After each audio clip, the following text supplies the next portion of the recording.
Caso você tenha ultrapassado 50 anos de idade e ainda acredite que a forma como sua filha a diminui representa apenas um embate passageiro, uma questão de personalidade ou uma fase de tensão momentânea, é fundamental que você ouça com atenção aquilo que vou compartilhar agora.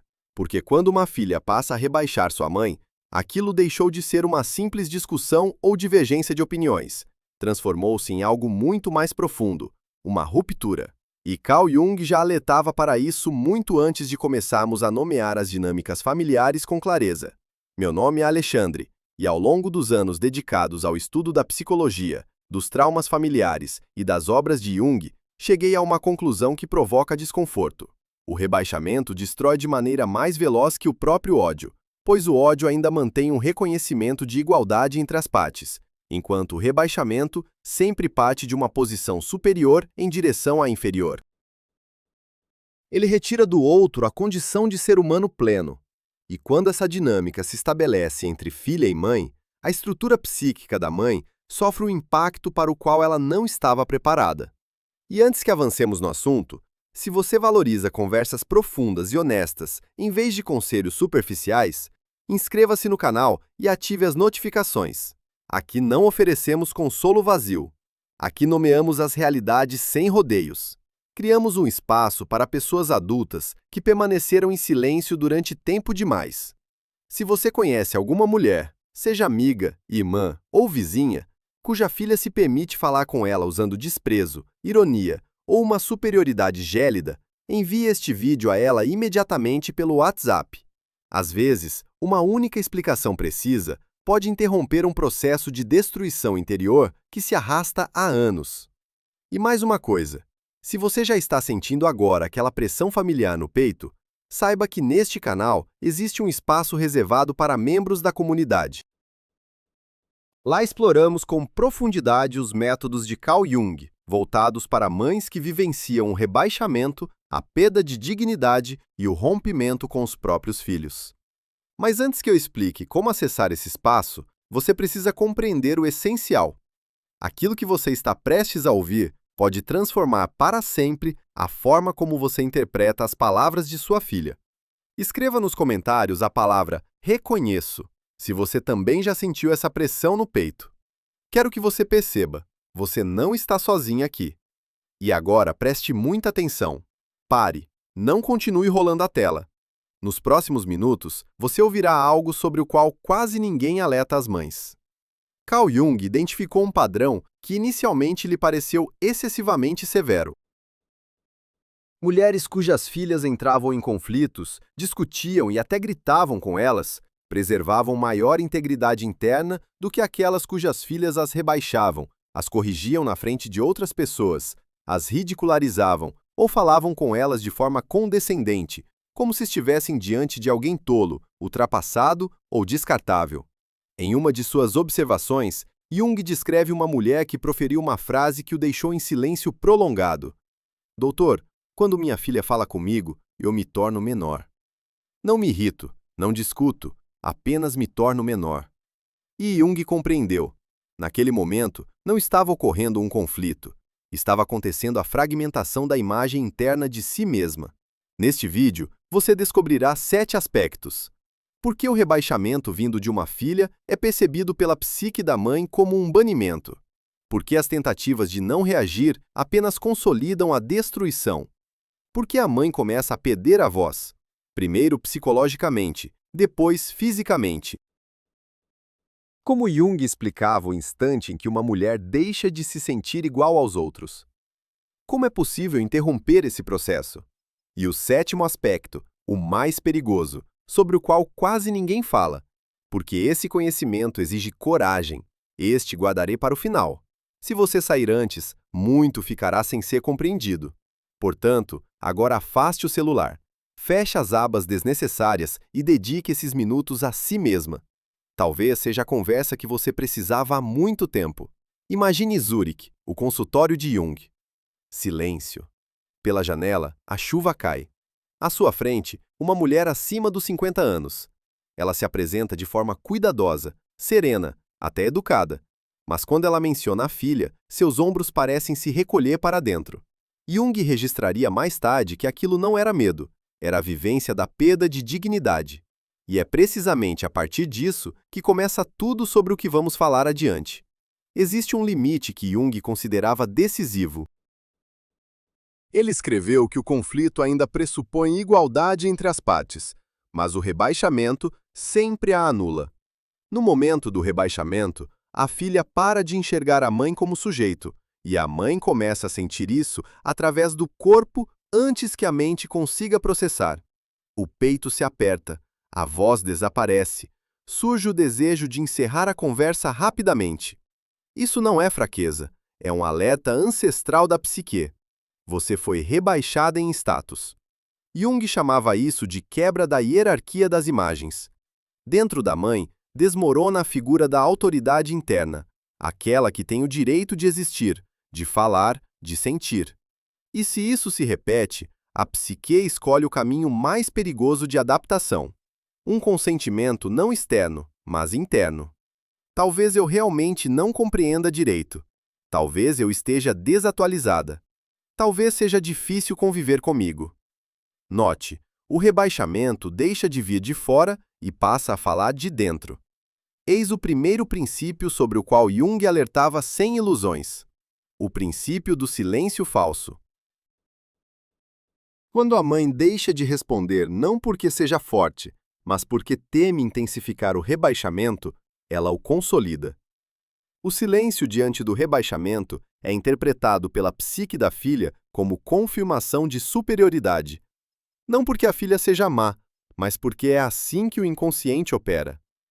Jung observou mães que diziam: "Fiquei calada para ser mais sábia." E eram justamente elas que procuravam ajuda mais tarde, já com a sensação de que eu não existo mais. Ele escreveu: "A sabedoria sem limites se transforma em autonegação, e a autonegação é o caminho direto para a desintegração da personalidade."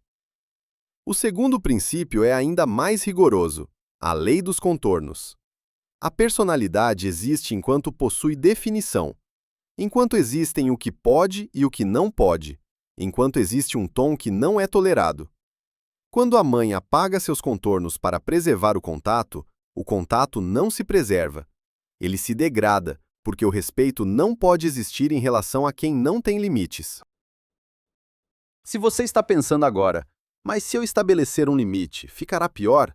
Jung respondia a isso diretamente. Ele escreveu que pior do que isso já está acontecendo, apenas de forma lenta. O rebaixamento aceito em nome da paz destrói mais profundamente que uma ruptura declarada. Vi isso em histórias contemporâneas. Uma mulher de 60 anos. A filha se permite fazer comentários irônicos na presença de outros. A mãe sorri para não criar constrangimentos. Anos depois, ela pede a capacidade de falar sobre si mesma sem justificativas. Ela faz piada da própria ignorância primeiro, para se antecipar ao golpe. Jung denominava isso de introjeção do rebaixamento, quando a pessoa faz consigo aquilo que outros fazem com ela. E aqui chegamos ao terceiro princípio, a energia da dignidade. A dignidade não se alimenta de aprovação. Ela se alimenta do acordo interno de que comigo não se faz isso. Quando a mãe permite pela primeira vez esse pensamento, sem gritar, sem acusar, mas também sem autonegação, a psique começa a se reorganizar. Não é conflito, é restauração de estrutura. Escreva nos comentários a palavra limites, se você está pronta para começar a restaurá-los agora mesmo.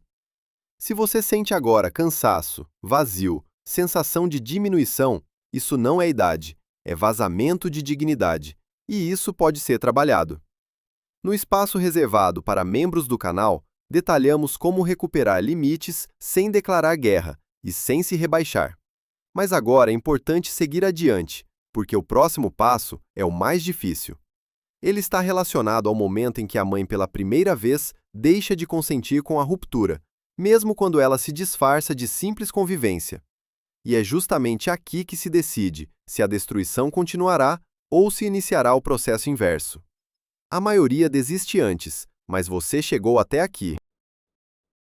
E isso significa que à frente está aquilo que explica por que o rebaixamento sempre representa uma ruptura, e como detê-lo sem se perder completamente. Existe um ponto sobre o qual Jung escreveu com inquietação particular.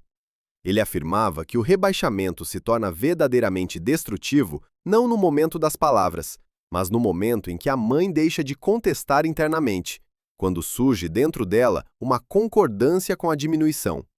Não em voz alta, em silêncio. E é então que a ruptura deixa de ser externa. Ela se converte em fato interno. Jung chamava isso de colapso da testemunha interna, aquela parte da personalidade que antes dizia: comigo não se faz isso. Quando essa voz se cala, o rebaixamento não encontra mais resistência.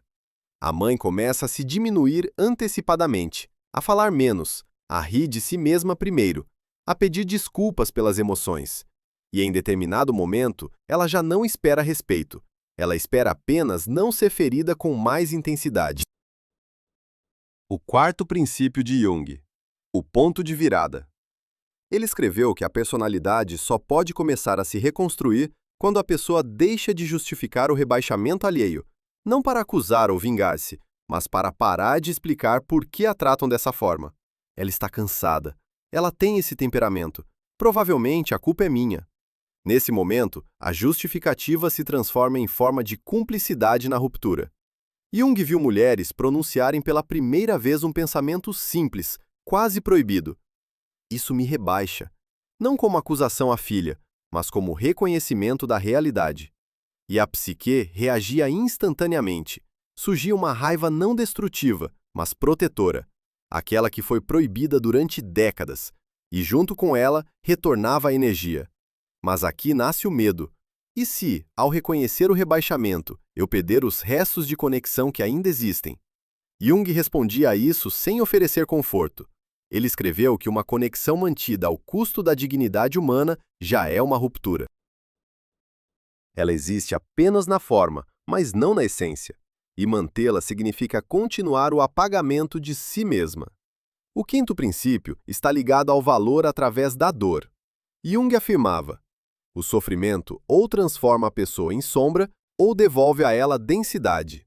Tudo depende de a pessoa ousar viver a dor como sinal e não como sentença. A mãe que se permite sentir o rebaixamento sem culpar a si mesma deixa de ser conveniente e passa a estar viva. Escreva nos comentários a palavra viva se você escolhe a si mesma e não o papel de vítima. Vi histórias contemporâneas que confirmam isso literalmente. Uma mulher de 55 anos diz pela primeira vez, com tranquilidade, à filha: não se fala assim comigo. Sem elevar a voz, sem se justificar, a filha pode se calar, pode reagir friamente, mas dentro da mãe ocorre uma mudança. Ela não se diminui mais, e isso muda tudo, mesmo que externamente pareça ter piorado. Jung enfatizava: a recuperação da personalidade não garante a recuperação dos relacionamentos. E essa é a verdade mais difícil. O objetivo não é restaurar a antiga conexão a qualquer preço. O objetivo é deter a ruptura interna, que destrói a pessoa mais rapidamente que qualquer solidão. Se você sente agora tensão, resistência, medo, isso é normal. Isso significa que a antiga estrutura está rachando, e à frente resta o último princípio, o mais perigoso. Aquele que Jung guardava para o fim, porque ele exige abandonar o papel de vítima para sempre. É aqui que muitos param. Mas se você chegou até este ponto, significa que está pronta para ouvir o final. Existe um último pensamento de Jung, que ele formulava como advertência e não como conselho. Ele escreveu que o rebaixamento destrói definitivamente quando a pessoa continua permanecendo em relações onde sua humanidade não é mais reconhecida. Não porque seja fraca, mas porque espera que, se suportar tempo suficiente, será vista novamente. Jung chamava isso de ilusão de restauração. A mãe espera que a filha recobre a sensatez, amadureça, compreenda, e enquanto espera, não vive a própria vida, mas em modo de espera pela mudança alheia. É precisamente nesse momento que a ruptura se torna irreversível por dentro, porque a vida escorre e a pessoa ainda está de joelhos diante da esperança.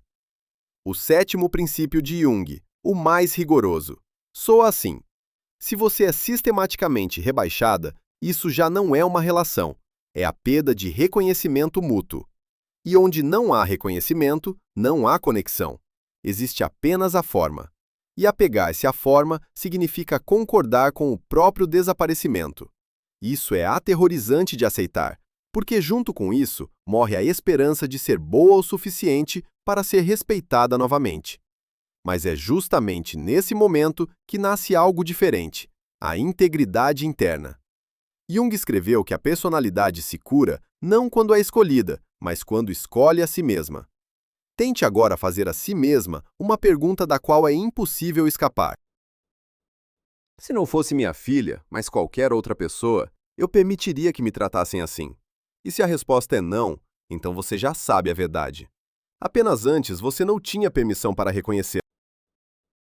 Jung dizia: a dignidade não se recupera através de explicações. Ela se recupera através de decisão. Uma decisão silenciosa, interna, definitiva, de não mais consentir com a ruptura disfarçada de convivência. Não para vingar-se, não para rebaixar em resposta, mas para parar de participar do próprio apagamento. É exatamente por isso que neste canal existe um espaço reservado para membros da comunidade. Não se trata de conteúdo, trata-se de apoio no momento em que a pessoa pela primeira vez deixa de trair a si mesma. Lá trabalhamos de forma profunda e serena com aquilo que vivenciam mães confrontadas com o rebaixamento por parte de filhos adultos, com a perda da voz, com o sentimento de culpa, com o medo da solidão, com a restauração de limites e do status interno, sem slogans, sem pressão, sem esperança falsa. Se você sente que não pode mais viver nessa condição, se está cansada de se diminuir, de silenciar e de suportar, se deseja recuperar a sensação de que você é uma pessoa e não um objeto de irritação alheia, clique em tornar-se apoiadora do canal. Não pela filha, não pela reconciliação a qualquer custo, mas por você mesma, porque o tempo vivido em rebaixamento não volta. Se este vídeo foi importante para você, deixe seu gostei. Assim ele alcançará outras mães que neste momento estão passando por dificuldades especiais. Escreva nos comentários a palavra decisão, para consolidar sua intenção de recuperar a dignidade. Meu nome é Alexandre, e aqui devolvemos à pessoa o direito de ser pessoa.